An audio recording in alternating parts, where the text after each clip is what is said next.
Elders play into what we now know is this decision for President Biden not to run for re-election? Well, certainly as we waited to see what the decision would ultimately be by the president, what was remarkable to watch over the last few weeks was this division among high-profile Democrats, including between President Biden and former House Speaker Nancy Pelosi. Sources had told CNN that the former House Speaker had shared polling with the president and essentially said that he couldn't defeat former President Donald Trump and that it would have really destroyed the chances of Democrats running in House races.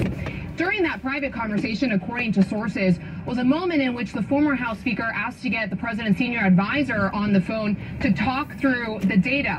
So we know that behind closed doors, these conversations were happening and the president was feeling quite defensive. He did not believe, or at least he cast doubt over the polling, that he couldn't win against former President Donald Trump. And so this was often the moment that we were in was seeing these divisions play out. And then also, of course, we should also note that the leaders on Capitol Hill, Chuck Schumer, Hakeem Jeffries, they were taking those caucus concerns to the president. And in some of those meetings, including between Jeffries and Biden, Jeffries did not offer his full endorsement. So as we were watching this unfold, it was clear that the party was quite fractured on this issue of whether or not President Biden should stay in the race.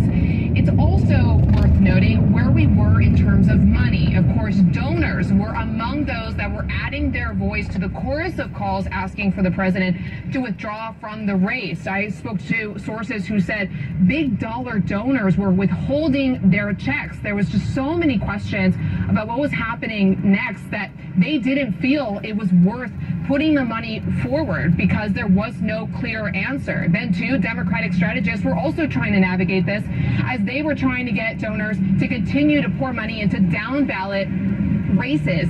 In fact, just yesterday, we were reporting that the Clintons, former President Bill Clinton, former Secretary of State Hillary Clinton, they were privately urging donors to give money as long as President Biden was the nominee. Essentially, as one source said, they were deferential to the process, if not giving their full-throated support of President Biden. So I note all of these examples to show that there was so much tension and division within the Democratic Party over this issue of whether or not the president had the vigor to go up against former President Donald Trump. And this was also playing out during the Republican National Convention. That was when the campaign really wanted to come in with their counter-programming to the former president and his vice presidential nominee. And instead, we're still wrestling and grappling with all of this incoming from Democrats over the course of the week that the president, they just didn't have faith that the president could take on and win against former President Donald Trump. And so certainly it has been a moment, I come back to this, of reflection for the president. Just last week, I was talking to sources on calls with the president when he was reaching out to key groups of lawmakers, and they were telling him directly that he needed to step aside. The polling that they were seeing in their districts was not matching what the campaign was saying, and they felt like the campaign was being dismissive. The president, just a week ago, was still very defensive and said that he had what it took to go up against Trump. And so this has developed over time, and it was in this moment where the president is isolated in his Delaware residence since Wednesday. We haven't seen him since Wednesday.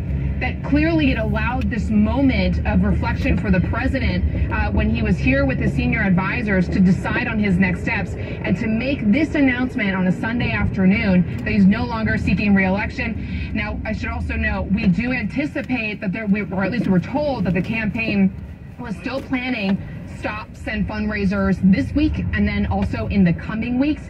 So we'll see whether that continues all the same. For example, fundraisers expected at the end of the week. Question is, will the president still go to help whoever is going to now be the candidate and nominee? But it just really speaks to how over the course of all this time, we saw the different stages of a campaign and a president wrestling through these calls from Democratic lawmakers to get to this point on a Saturday, only weeks away from the Democratic National Convention, for him to essentially say enough is enough. He's going to focus on finishing out his term. So just truly a significant... And go and think about what eligible for what I've been able to do. We're looking at going